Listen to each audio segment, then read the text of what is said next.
ವೋ ಎಲ್ಲರಿಗೂ ನಮಸ್ಕಾರ boss welcome back to Sagar stories top 5 cricketing ಅಪ್ಡೇಟ್ಸ್ಗೆ ಎಲ್ಲರಿಗೂ ಸ್ವಾಗತ ಮಗ. ಮೊದಲನೇ ಅಪ್ಡೇಟು ಮೊನ್ನೆ ಆದಂಥ ಸೀನ್ ಎಲ್ಲರಿಗೂ ಗೊತ್ತಿರೋದನ್ನೇ ಏನಾಯಿತು ಅಂತ. ವಿಧಾನಸೌಧ ಜೊತೆಗೆ ಚಿನ್ನಸ್ವಾಮಿ ಸ್ಟೇಡಿಯಮಲ್ಲಿ ಹಾಕೊಂಡು ಅಜ್ಜಿ ದುಂಬಿ ಆಗ್ತಿದ್ದಂಗೆ 11 ಜನ ಪಾಪ ಅನ್ಫಾರ್ಚುನೇಟಾಗಿ ತೀರ್ಕೊಂಡಿದ್ದು. ಸೊ ಇದರಲ್ಲಿ FIR ಬೇರೆ ರಿಜಿಸ್ಟರ್ ಆಗಿತ್ತು RCB ಅಗೇನ್ಸ್ಟು. ಸೊ ಇದರಲ್ಲಿ ಇವಾಗ ಬರ್ತಿರೋ ಅಪ್ಡೇಟ್ ಪ್ರಕಾರ RCBಯ one of the senior officials ಇವ್ರನ್ನ ಅರೆಸ್ಟ್ ಮಾಡ್ಕೊಂಡು ಹೋಗಿದ್ದಾರಂತೆ. ನಿಖಿಲ್ ಸೊಹೆಲ್ ಇವ್ರನ್ನ ಅರೆಸ್ಟ್ ಮಾಡ್ಕೊಂಡು ಹೋಗಿದಾರಂತೆ. ಜೊತೆಗೆ ಇಬ್ಬರು ಅಡಿಷ್ನಲ್ ಆಗಿ ಅರೆಸ್ಟ್ ಮಾಡ್ಕೊಂಡು ಹೋಗಿದಾರಂತೆ. ಏನಾಗುತ್ತೆ ಏನು ಆಗಲ್ಲ, ಈಚೆ ಪಟ್ಟಣಂಗೆ ಹೋಗ್ತಾರೆ, ಪಟ್ಟಣಂಗೆ ಈಚೆ ಬರ್ತಾರಲ್ಲ, ಏನು ಬದನೇಕಾಯಿ ಆಗುತ್ತೆ ಅಲ್ಲಿ, ಏನದು ಏನು ಯೂಸ್ ಇಲ್ಲ ಆಗಿರೋ, ಇದು ನಿಲ್ಲಲ್ಲ, ಇದು ಗೊತ್ತಿರೋದು ಎಲ್ಲರಿಗೂ. ಕೇಸ್ ನಿಲ್ಲುತ್ತಾ, ಇದು ನಿಲ್ಲಲ್ಲ, ಎಲ್ಲರಿಗೂ ಗೊತ್ತಿರೋ ವಿಚಾರ. ಏನಾದ್ರು ಆಗುತ್ತೆ ಇಂಪ್ಯಾಕ್ಟು. RCB ಅಫಿಷಿಯಲ್ಸ್ಗೆ ಆಗಿರಲಿ, RCB ಮ್ಯಾನೇಜ್ಮೆಂಟಲ್ಲಿ ಯಾರಿಗೆ ಆಗಿರಲಿ, ಯಾರು ಕೂಡ ಏನೂ ಆಗೋದಿಲ್ಲ. KC ಅವ್ರಿಗೂ ಆಗಲ್ಲ, ಗೌರ್ಮೆಂಟ್ ಅವ್ರಿಗೂ ಆಗಲ್ಲ, ಏನೂ ಆಗಲ್ಲ. ಯಾವಾಗಲೂ ಹೇಳೋ ಹಾಗೇನೆ ನೆನ್ನೆ ಮೊನ್ನೆಯಿಂದ ಹೇಳಿದ್ದೀನಲ್ಲ, ಸತ್ತವನ್ ಕೆಟ್ಟ ಅಷ್ಟೇ, ಬೇರೆ ಏನೂ ಇಲ್ಲ. ಅಪ್ಡೇಟಬಲ್ ಟು ಪಿಯೂಷ್ ಚಾವ್ಲಾ ಅವರು ಆಲ್ ಫಾರ್ಮ್ಸ್ ಆಫ್ ಕ್ರಿಕೆಟ್ ಇಂದ ವಿದಾಯ ಹೇಳಿದ್ದಾರೆ ಮಗ. ಎಲ್ಲ ಫಾರ್ಮೇಟಿಂದ, IPL ಇಂದ ಜೊತೆಗೆ ಇಂಟರ್ನ್ಯಾಷನಲ್ ಕ್ರಿಕೆಟಿಂದ ಎಲ್ಲ ಯಾವಾಗಲೂ ಅವ್ರ ಕತೆ ಮುಗಿದಿತ್ತು. ಬಿಡಾದರೂ ಕೂಡ ಮುಂಬೈ ಇಂಡಿಯನ್ಸ್ಗೆ ಅಲ್ಲಿ ಇಲ್ಲಿ ಆಡ್ತಿದ್ರು. ಲಾಸ್ಟ್ ಇಯರ್ ಆಡಿದ್ರಲ್ಲ. ಸೊ IPL ಇವ್ರ ಕತೆ ಮುಗಿದೋಗಿತ್ತು.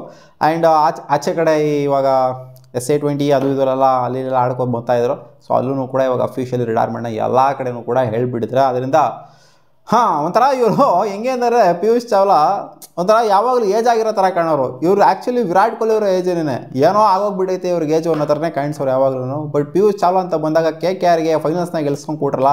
ಸೊ ಅದಂತೂ ನೆನಪಿಗೆ ಬಂದೇ ಬರುತ್ತೆ. ಅಪ್ಡೇಟ್ ನಂಬರ್ 3, ಕರುಣ್ ನಾಯರ್ ಅವರ ಕಂಬ್ಯಾಕ್ ಬಗ್ಗೆ ಮಾತಾಡಿದ್ದಾರೆ.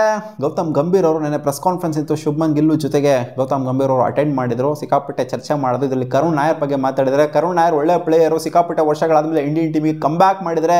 V don't judge someone by 1 or 2 test matches. 1-2 test ಮ್ಯಾಚಿಂದ ಜಡ್ಜ್ ಮಾಡೋಕ್ಕಾಗೋದಿಲ್ಲ ಗುರು. If someone has scored heaps of runs he will be given a heavy chance, ಅಂದರೆ ಡಿಸೆಂಟ್ ರನ್ನು, ಅಂದರೆ ಲಾಂಗ್ ರನ್ನ ಕೊಡ್ತೀವಿ ಅಂತ ಹೇಳಿದ್ದಾರೆ. ಸೊ ನೋಡೋಣ. ಇಲ್ಲಿ ರೀಸೆಂಟಾಗಿ ಬೇರೆ ಮಸ್ತಾಗಿ ಪರ್ಫಾರ್ಮ್ ಮಾಡಿದರೆ ಡೊಮೆಸ್ಟಿಕಲ್ಲಿ. IPL ಅಂತ ಹೆವಿ ಮಟ್ಟಕ್ಕೆ ಹಾಕಿಲ್ಲ, ಬಟ್ ಡೊಮೆಸ್ಟಿಕಲ್ಲಿ ಮಸ್ತಾಗಿ ಪರ್ಫಾರ್ಮ್ ಮಾಡಿದರೆ. ಆ್ಯಂಡ್ ಇವಾಗ ಇಂಡಿಯಾ ಹೇಗೇನು ಆಡಿದ್ರು ಅಲ್ಲೂ ಕೂಡ ಮಸ್ತಾಗಿ ಪರ್ಫಾರ್ಮ್ ಮಾಡಿದರೆ. ಆದ್ದರಿಂದ ಫಸ್ಟ್ ಮ್ಯಾಚಲ್ಲಂತೂ ಖಂಡಿತ ಅವೈಲೇಬಲ್ ಇದ್ದೇ ಇರ್ತಾರೆ. ಇನ್ ಕೇಸ್ ಅಲ್ಲಿ ಮಸ್ತಾಗಿ ಪರ್ಫಾರ್ಮ್ ಮಾಡ್ತು ಅಂತಂದರೆ, ಅಂಥ ಸ್ಟ್ಯಾಂಡರ್ಡ್ಸಲ್ಲಿ ಮಸ್ತಾಗಿ ಪರ್ಫಾರ್ಮ್ ಮಾಡ್ತು ಸೀನಿಯರ್ಸ್ ಮೇಲೆ ಅಂತಂದರೆ, ಅವಾಗ ಲಾಂಗ್ ರನ್ ಕೊಡ್ತೀವಿ ಅನ್ನೋ ಥರ ಹೇಳಿದ್ದಾರೆ. ಸೊ ಕೊಡಲೇಬೇಕು ಗುರು. ಕರುಣ್ ನಾಯರು ಎಂಥ ಫಾರ್ಮಲ್ಲಿದ್ದಾರೆ. ಅಪ್ಡೇಟ್ ನಂಬರ್ 4, ಗೌತಮ್ ಗಂಭೀರ್ ಅವರು ಆಗಿರುವಂಥ ಇನ್ಸಿಡೆಂಟ್ ಬಗ್ಗೆ ಮಾತಾಡಿದ್ದಾರೆ. ಅದೇ ನಮ್ಮ RCB ಅವಾಂತರ ಮಾಡ್ಕೊಂಡಿದ್ದಾರಲ್ಲ. I never believed in road shows. Winning and celebration are important, but what is more important is someone's life. ಹೌದು, ಆ ರೋಡ್ ಶೋ, ಆ ಪರೇಡು, ಅದು ಇದರೆಲ್ಲ ನನಗೆ ನಂಬಿಕೆನೇ ಇಲ್ಲ ಗುರು. ಗೊತ್ತು ಎಲ್ಲರಿಗೂ ಟ್ರೋಫಿ ಗೆದ್ದಿದ್ದೀವಿ ಅಂತ. RCB ಟ್ರೋಫಿ ಗೆದ್ದಿರೋದು ಎಲ್ಲರಿಗೂ ಗೊತ್ತು. ಇಲ್ಲಿ ಇಂಡಿಯಾ ವರ್ಲ್ಡ್ ಕಪ್ ಗೆದ್ದಿರೋದು ಎಲ್ಲರಿಗೂ ಗೊತ್ತು. ಆ ಪರೇಡ್ ಮಾಡೋವಂಥದ್ದು, ಅದು ಮಾಡೋವಂಥದ್ದು, ಇದು ಮಾಡೋವಂಥದ್ದು, ಏನೋ ಒಂದು ಕಡೆ ಚಿಕ್ಕದಾಗ ಒಂದು ಇವೆಂಟ್ ಮಾಡ್ತು ಅಂದರೆ ನಡೆಯುತ್ತಮ್ಮ. ಈ ಪರೇಡ್ ಮಾಡ್ಕೊಳ್ಳೋವಂಥದ್ದು, ರೋಡಲ್ಲಿ ದೊಡ್ಡ ದೊಂಬಿ ಮಾಡೋವಂಥದ್ದು, ಇವೆಲ್ಲ ಅಗತ್ಯತೆ ಇದೆಯಾ? ಗೊತ್ತು ಟ್ರೋಫಿ ಬಂದಿದೆ ಇಂಡಿಯಾಗೆ ಅಂತ, ಸಾರಿ RCBಗೆ ಬಂದಿದೆ ಅಂತ. ಅದನ್ನು ನಾನಂತೂ ಇದು ಬಿಲೀವ್ ಮಾಡೋದಿಲ್ಲ. ಸೊ ಬಂತ ಟ್ರೋಫಿ ಬಂತು ಅಷ್ಟೇ, ಅದು ಅಲ್ಲಿಗೆ ಬಿಟ್ಬಿಡ್ಬೇಕು. ಅದನ್ನು ದೊಡ್ಡದಾಗಿ ಸೆಲೆಬ್ರೇಷನ್ ಮಾಡೋವಂಥದ್ದು, ಪರೇಡ್ ಮಾಡಿಕೊಂಡು, ಅದೆಲ್ಲ ನನಗೆ ನಂಬಿಕೆ ಇಲ್ಲ ಅಂತ ಹೇಳಿದರೆ.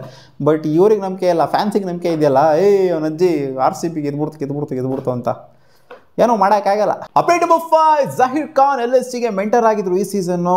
ಫುಲ್ಲು ಅವನಜ್ಜಿ ಆಕ್ಷನಲ್ಲಿ ಡೈನಮಿಕ್ಸ್ ಅದು ಇದು ಎಲ್ಲ ಫುಲ್ಲು ಏನೇನೋ ಮಾಡಿಕೊಂಡು ಕಲ್ಗಚ್ಚು ಮಾಡಿಬಿಟ್ಟು ಅವರೇ ಒಂಥರ ಟೀಮ್ನ ಮೇನ್ ಫ್ರೇಮ್ ಮಾಡೋಲ್ಲ, ಅವರೇ ಇದಾಗಿದ್ದು. ಸೊ ಅಂಥ ಹೆವಿ ಟೀಮ್ ಏನು ಫ್ರೇಮ್ ಮಾಡಲಿಲ್ಲ. ಸ್ಟಾರ್ಟಿಂಗ್ ಸಾಕಾಗಿದ್ದಂತೆ LSG ಹೋಗ್ತಾ ಟುಸ್ಪಡ ಹಾಕಿದ್ದೆ, ಎಲ್ಲರಿಗೂ ಗೊತ್ತಿರೋ ವಿಚಾರನೇ.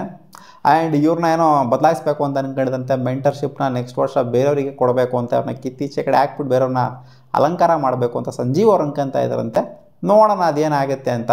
ಏನಿದು ಆ್ಯಕ್ಚುಲಿ ಮೆಗಾ ಆಕ್ಷನ್ ಇದೆ ಮೇಯ್ನಲ್ಲಿ. ಟೀಮ್ ಮೇಯ್ನಾಗಿ ಇಲ್ಲೇ ಫ್ರೇಮ್ ಆಗೋಗ್ಬಿಡುತ್ತೆ. ಇನ್ನೆಲ್ಲ ಬರೋವಂಥದ್ದು ಮಿನಿ ಆಕ್ಷನ್. ಪಾಪ ಜಹೀರ್ ಖಾನಿಗೆ ಇನ್ನೊಂದೆರಡು ಸೀಸನ್ ಅವಕಾಶ ಕೊಡಬೇಕು ಗುರು, ಪ್ರೂವ್ ಮಾಡ್ಕೊಳ್ಳೋದಕ್ಕೆ. ಏನು ಮೊದಲನೇ ಸೀಸನ್ನೇ ಕಟ್ಬಿಡ್ಬೇಕಾ ಹೋಗ್ಬಿಟ್ಟು ಈಚೆ ಕಡೆಗೆ? ಏನು ಪ್ರೂವ್ ಮಾಡಿಲ್ಲ ಹೋಗಿ ಗುರು ನೀನು ಅಂತ.